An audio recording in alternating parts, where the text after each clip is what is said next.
Les contes du loup, le loup et la petite poule rousse.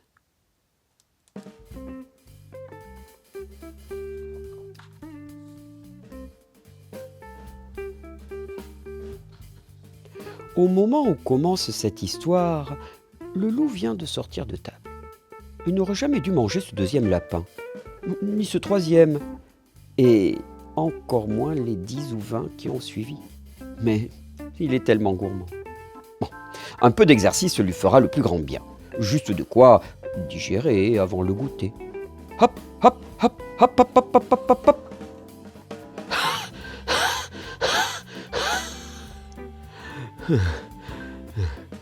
Un pas en amenant difficilement notre loup quitte sa forêt. C'est alors qu'une conversation attire son attention. C'est une poule qui discute avec une petite fille habillée de rouge de la tête aux pieds. Il tend une oreille curieuse. « Ce matin, j'ai trouvé quelques grains de blé. Peux-tu m'aider à les semer puis à les arroser ?» demande la poule. « Oh, j'aurais bien aimé, » s'excusait la fillette, « mais je dois aller chez Mère Grand, lui apporter un petit pot de beurre et une galette. » « Tant pis pour moi, » souffle la poule. Et la petite s'en va, laissant la poule à ses semis. Un peu plus tard, d'un pas un peu plus lourd, le loup revient et trouve la poule en grande conversation avec des porcelets. Il tend une oreille curieuse. « J'ai semé du blé qui est maintenant bien mûr. Pouvez-vous m'aider à le ramasser puis à le transporter jusqu'au moulin ?» demande la poule. Oh, on aurait bien aimé, hein, s'excusent les cochons, mais on doit aller chercher de quoi construire nos maisons. Tant pis pour moi, souffle la poule. Et les 3 petits cochons s'en vont, laissant la poule à sa récolte. Bien plus tard, d'un pas bien plus lourd, le loup revient et trouve la poule en train de caqueter avec des chevreaux. Il tend une oreille curieuse. « J'ai récolté du blé que j'ai apporté au moulin. Pouvez-vous m'aider à le moudre puis à pétrir la pâte ?» demande la poule.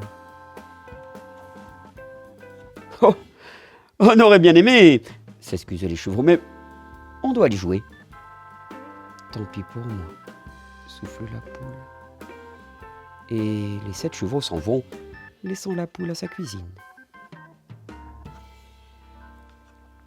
Beaucoup plus tard, d'un pas beaucoup plus lourd, le loup revient et trouve la poule toute seule, en grande conversation avec elle-même.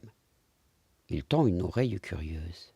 « J'ai semé le blé que j'ai récolté. J'ai porté les grains que j'ai broyés au moulin. J'ai pétri la pâte que j'ai mise au four. Et me voilà avec une grosse miche de pain bien chaude que je vais manger toute seule. Et tant pis pour ceux qui n'ont pas voulu m'aider. » Le loup dévore du regard la poule et son pain si dodu, si appétissant et si proche. Mais est-ce bien raisonnable après avoir avalé autant de lapins, un chaperon, 3 cochons et 7 chevreaux? Ah, on ne se refait pas. Ce sera donc son dessert. Le loup lève les bras, sort ses griffes acérées, ouvre grand sa gueule et saute. Ch'plof! D'un coup d'un seul, les 7 chevreaux, les 3 petits cochons, le petit chaperon rouge et les innombrables lapins qu'il a avalés se rappellent à lui et il s'écrase comme une grosse patate trop cuite, incapable de bouger, le ventre prêt à exploser à la moindre miette avalée.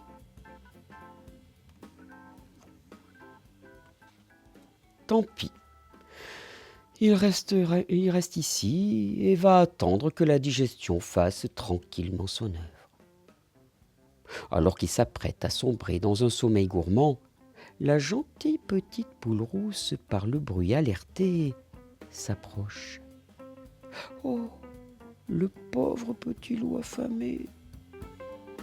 Elle prend sa miche, coupe un généreux morceau de pain et...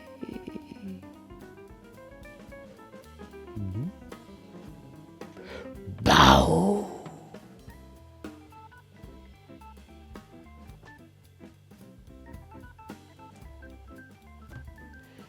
Voilà, c'était Le loup et la petite poule rousse, le 4e tome des Contes du loup.